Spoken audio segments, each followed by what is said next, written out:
We're here in Las Vegas, and I did not bring my Fujifilm X100VI with me. I brought this camera instead. Oh, hi there. I've left my Fujifilm X100VI at home, and with me on this trip, I have the Ricoh GR3, the regular, not the X, HDF. HDF in German is funny. It means STFU. Let's go take some pictures. This is a very simple camera. In the box, you get a strap. You also get a battery, and the fun thing with the battery here is that you can actually put it in both ways, and one of the ways it doesn't work. So you think it clips in, and then your camera won't turn on. So that's a great feature. Beyond that, the battery life is terrible. So bring a charger or bring some extra batteries. And that's pretty much the negatives with this camera. Everything else is really, really nice. I guess another negative is that there's no flash. Do you want to see my flash? So here it is. There are smaller versions, but I didn't have access to them. So I assume this will work. It's a Pentax flash. It lit up, there's a red flash. Let's see. Oh, 1, 2, 3. Oh. Looks pretty cool. Okay, that's good. You can do that again. It's quite a high contrasty black and white. But the flash works, but it'd be nicer if there was just one built in, or like the Leica Deluxe, the new one that comes with a tiny little flash. Amazing. And then also my camera that I left at home has a flash on it that I use a lot as well. It's just nice to have, but this one doesn't. Hopefully GR4, which I don't know anything about yet, but hopefully it's coming. I think it's time. I think collectively we agree that it's time. And hopefully that comes with a flash. That would be a dream come true for me, or the tiny little one, like the Leica Deluxe. Camera itself is pretty simple. Here you have your modes. I think I leave this all the time in aperture priority, which is AV mode. On the front here, you have this dial that controls your aperture. And on the back, the other button that I use a lot is you push this left-right toggle in, and you get access to most of the settings that you would want to use, including focus, including your colors here. So today we've been shooting a lot in the high contrast black and white, but I'll also put in the description my color positive, I guess, film simulation. And it's something that I like a lot, and I stole it from Jason Vong, and it's beautiful and lovely. The function button here controls your HDF mode, so highlight diffusion filter on and off. And I would say that I use the HDF mode mostly during the daytime. When it comes to nighttime, I find that it gets to be a little too intense with the lights that you can see blooming out and getting a little too crazy here. So I turn it off usually just after blue hour. Seasoned taste.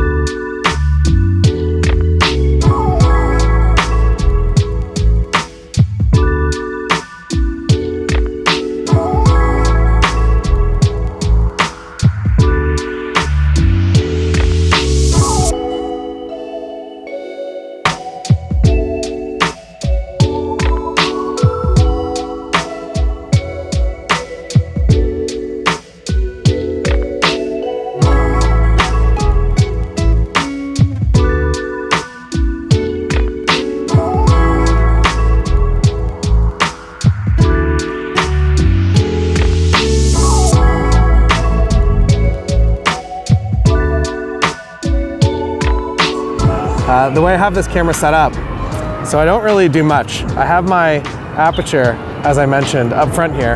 Unless I'm doing the Moriyama inspired stuff, I'm usually at f2.8. As long as I'm not maxing out my shutter speed. If the shutter speed, if it gets too bright, my shutter speed it goes in yellow. So you gotta add a little bit more f-stop in order to counter for that.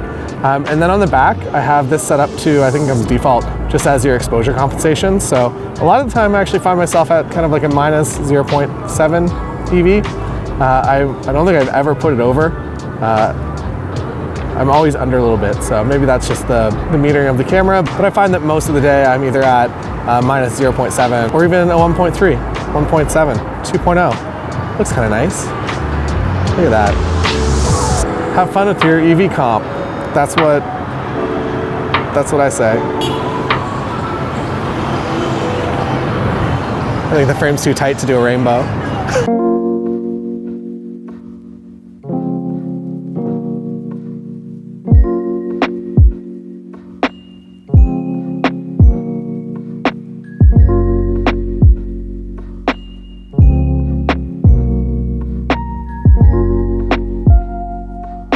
Good morning from Las Vegas. We're going to go for a walk around today with the Ricoh GR3 HDF.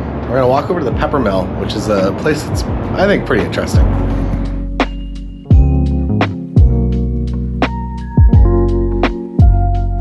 So there are a few reasons that I really enjoy this camera. Number one is the portability.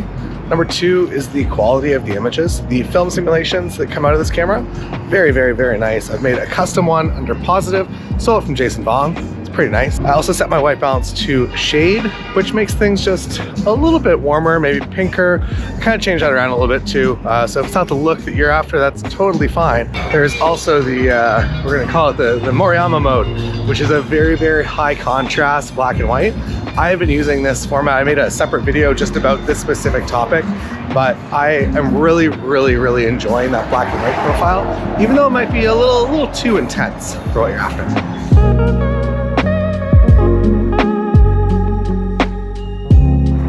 So we were walking to the Peppermill, which is a breakfast, I guess it's an all-day establishment. We typically go there for breakfast, and we asked one time how many eggs go into their omelet, and I think they said like 13 or 16. It was something insane. So really, really insanely large food portions if you're into that. It is on the far end of the strip, so if you keep going past Wynn and Encore, it's down there across from Circus. When it comes to street photography in Vegas, I've always found it a little challenging. I don't know what the deal is. I think it's just maybe there's too much going on, or everything just seems so artificial here. I have learned this trip to lean into that a bit, as well as reading the Moriyama book, to take things a little less seriously and to just get out there, start doing stuff, taking photos of things that seem interesting to you, and not worrying too much about the technical.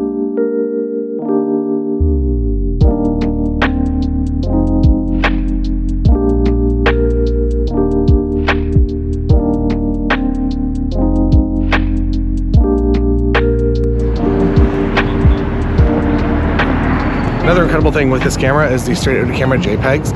I haven't really touched any of the raw files yet. I am so happy with how these files look straight out of camera, which means it makes your life easier in post-production, or just keeping it a little bit more true to the scene and how it was actually captured in the field. Having the film simulation on the back of your LCD rather than just trying to emulate it in Lightroom changes the way that I shoot for sure. That includes for the high contrast black and white, how I'm seeing light and what is just working better in black and white format. But then when I'm shooting color positive and I'm shooting that crazy kind of pinky warm profile, if I see colors that really pop in that color format, I am a lot more drawn to them and I'll photograph that scene a lot more.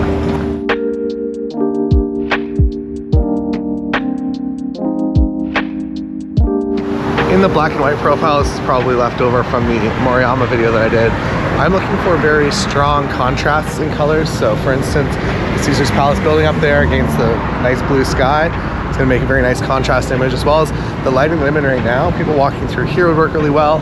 And shooting black and white for, I guess, pretty much like 3 days in a row really has changed what I look for in photography out here in Las Vegas, which is kind of fun because I really don't enjoy, I do enjoy photographing around here, but I feel like I never get any images worth keeping. And I feel like on this trip, I have a very high yield of images that I like. It's nice. So fun Las Vegas fact, before the F1 Grand Prix, it now goes down the strip. But in the 80s or early 90s, it was in the Caesar's Palace parking lot. So they did an F1 race like right here, which is a little embarrassing. I think all the drivers hated it. They were just driving around basically inside a mall parking lot. And that race didn't last for too many years. In other horrible businesses going out of business in Las Vegas news, Margaritaville appears to be out of business behind me there. We'll see if that's real or not, but currently, as of right now, it is absolutely closed. And it might be becoming another Gordon Ramsay restaurant because that's just what the strip needs. It needs Burger 5.0. I guess I'll cross the road now. Hope to see you again, Margaritaville. More fun Las Vegas facts. I was here pretty much every 3 or 4 weeks for 5 years of my life, back and forth from Toronto, photographing as a Cosmopolitan, Aria, Crystals. When all those buildings are going up in the center of the strip, I was here doing photography for a variety of different contractors, as well as a projection company that I was working with closer to Toronto where I live. And they were the ones that sent me down. And then I got connected with all these other marketing individuals and contractors, and they basically just set me up so that every couple weeks I'd be down here, which was fun because I was like 21, 22. It was a pretty nice job. I also missed out on some great opportunities for real estate that I'll probably never get over, but that's fine. The reason that I like the Mirage, Lindsay and I got engaged at the Mirage actually. The reason that I like it as a hotel is because it's in kind of the perfect spot in the strip that if you're staying at Mirage, you were very close to some of the, in my opinion, better casinos like Casino Royale, and the places that the table minimums aren't going to be absolutely crazy like they are over at Cosmo. And you're close to food, you're close to an Outback Steakhouse. Outback Steakhouse is right there, Mirage is right there. Very, very close. Very easy to drag your friends there for lunch, but now it's become a Hard Rock Casino. What happened, in my understanding, is that Mirage used to be property of MGM, so MGM owns a bunch of properties in the Strip. They sold Mirage in order to purchase Cosmopolitan, which is probably a better property overall, probably makes them a lot more money. So now Cosmopolitan is property of MGM, and Hard Rock unfortunately owns the Mirage and is completely redoing it, which is a bit sad. I feel like when you buy up a historical property or one of the I guess not, because Stardust, everything goes away here in Vegas. Also, I think Treasure Island was supposed to originally have been Mirage. They built Treasure Island to be Mirage, and then Mirage was going to be something else, and Mirage ended up being there. And that's my story. This is a Denny's. This is the Venetian. Inside, there are canals. We stayed at the Venetian in Macau. Macau, in my understanding of my brief time there, we were only there for a few days. They took all the stuff in Vegas. I would say Vegas is 75% gambling, 25% entertainment, maybe more, maybe 50-50, closer to 50-50 split. I feel like Macau is maybe 95% gambling and 5% entertainment. There's one Ferris wheel and 2 or 3 shows, and that was all we got to experience there that wasn't gambling. It's a bit of a weird experience. Take the ferry over from Hong Kong. That part's kind of weird and fun. You're also no longer allowed to touch Siegfried and or Roy and or any of their tigers. They're now behind a Hard Rock fence. Also, I don't think they're called film simulations. They're called picture profiles, probably. It's called image control. I'm sure someone at Ricoh Pentax is going to be very upset that I was calling them film sims, because that's the Fujifilm way to go. I had an opportunity to spend a fair bit of time in Italy with the Ricoh GR3 HDF as well as the Ricoh GR3X. And I do have a full video about that on the channel, but my comparison overall was that I thought going in that I was going to be using the X a lot more. So the difference is only the lens. The lens is 40 millimeters on the X versus 28 millimeter equivalent on the regular version. And my preference is usually 35 millimeters, so I figured that 40 was going to come in handy. And my focal preference is usually around 35 millimeters for travel work.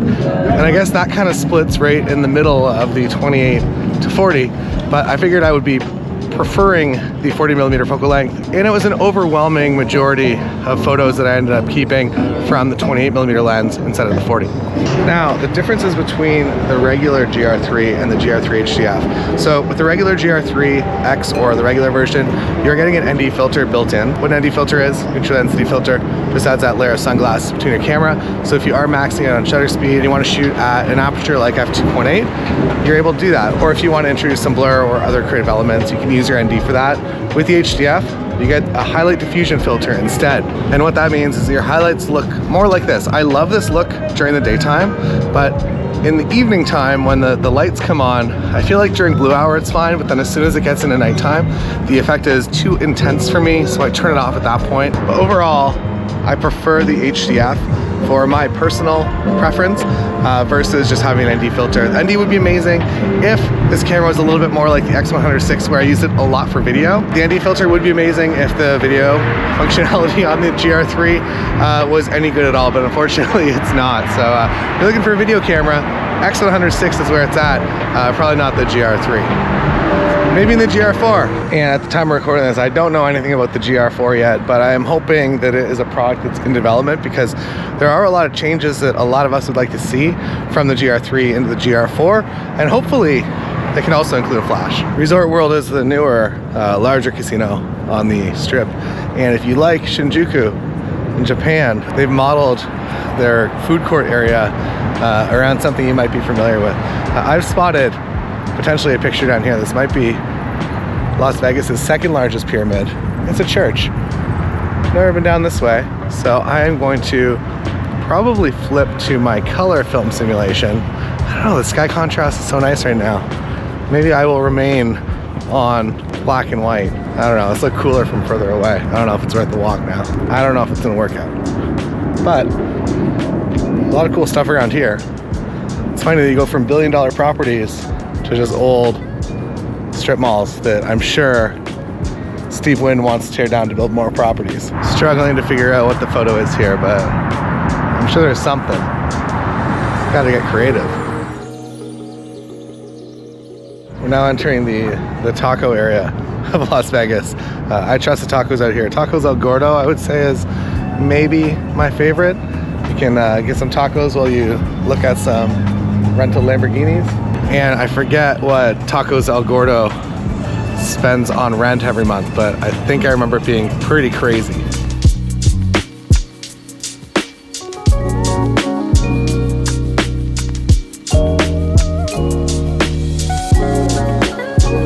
If you've seen the movie Fear and Loathing in Las Vegas, a lot of the interior scenes were modeled after what goes on inside this casino. So maybe I'm gonna go spend some time. I'm gonna go back to color mode because I feel like color really captures the craziness. I think I'm too early for the Circus performances. I think they start around 11 or maybe noon today. I can for sure get a few photos that may become more interesting as time goes on if Circus ever does close. Maybe it's gonna be the last remaining casino here in Las Vegas. The guy up there wants it to be. Look at him, look at his lollipop. Wow. Here we have the clown. It says balls deep.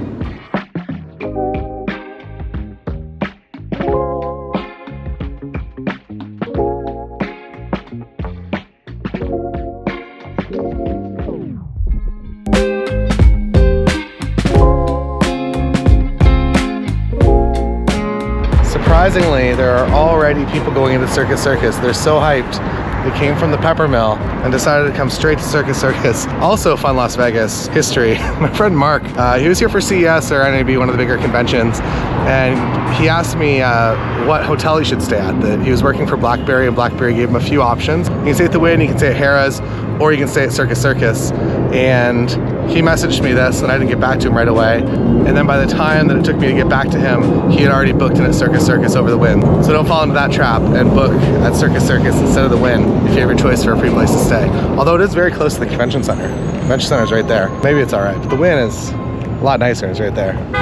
A nice touch is how the median that I'm standing on, you think that this would be centered on the Circus logo back there, but it's not. The center is like here. So you can't even get a really nice symmetrical photo. Maybe that's Circus. Not perfect. A bit weird. Let's go inside, shall we? Life's a circus. Let's play. It's beautiful. That's their Players Club.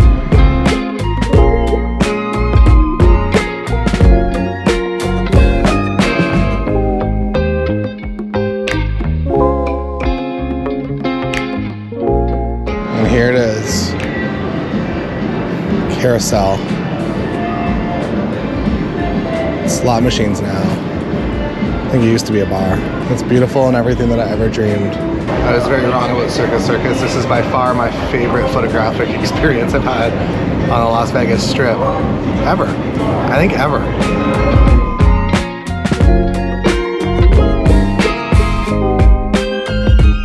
Super underrated casino for photography. Everything around here is so interesting.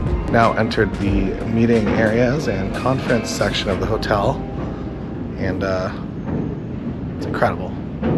This is fun.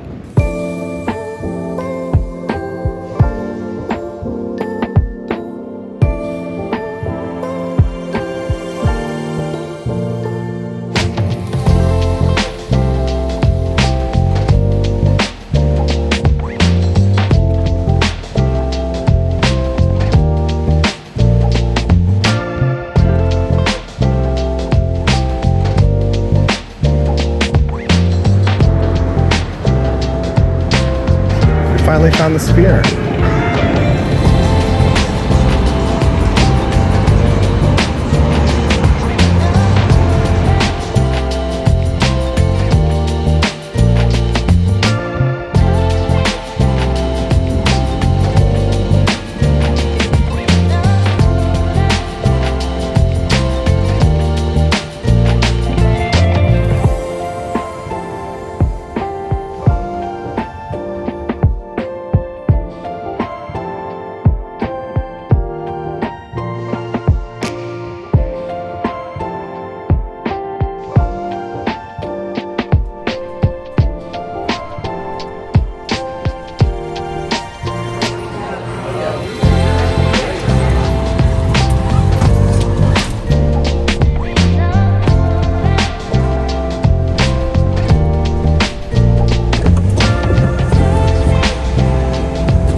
that'll come in with the Ricoh GR3 HDF.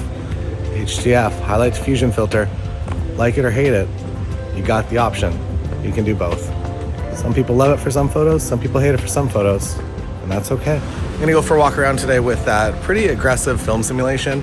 I also have the white balance set to a modified version of shade, which is also maybe a little too pink, too warm for you. That's fine.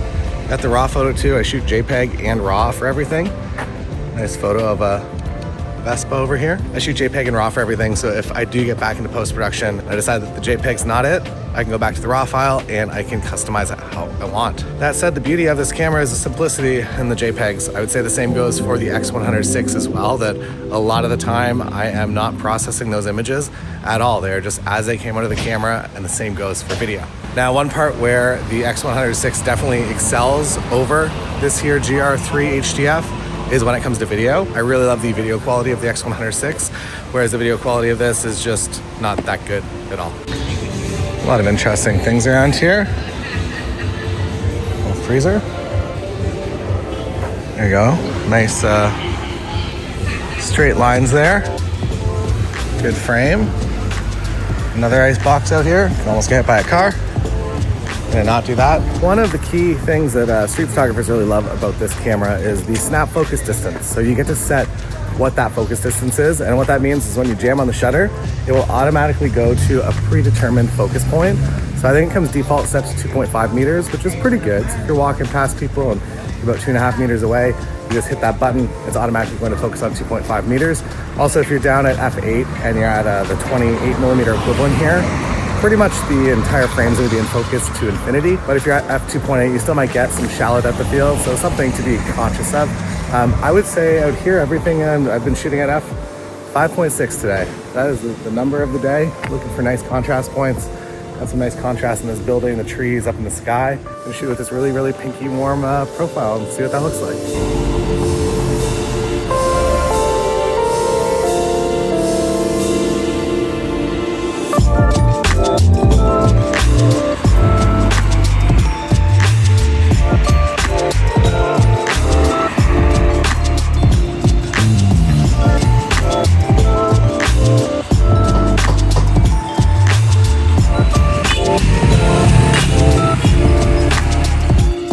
We'll be right back.